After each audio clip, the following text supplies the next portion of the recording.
So ngayong araw nga is hindi ako nakagawa ng painting. So mas inuna ko yung azul ako dahil ito yung gusto kong gawin. So sinimulan ko ngayon sa pag-harvest kasi matagal na ito. Ginagawa ko yung mga bagay nito kasi gusto ko matulong sa aking pamilya kahit nag-aaral ako at naniwala ko sa kasabihan na ang grasya hindi kusang dumadating. Kailangan kumilos ka rin.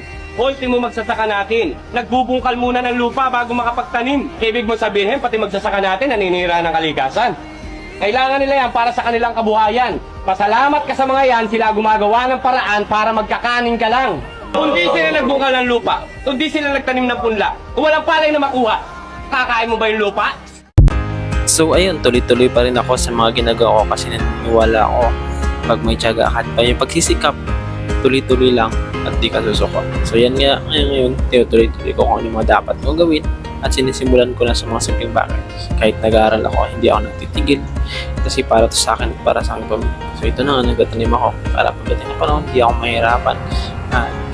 Kahit emergency, hindi na ako hingi kila mama ng mga pangailangan kasi nakakagawa na ako ng pamamaraan. So yun lang, kahit habang nag-aaral, hindi hadlang yung kahirapan para maabot mo yung tagumpay mo. Sikap lang at tiyaga, kapit lang sa iyong paniniwala na hindi hadlang ang kahirapan para makamit ang tagumpay. Kaya laban lang kahit anong pagsubok, kakayanin yan. So yun na nga, at ngayon, nakakita nyo ang aking matanim na malalaki na sila.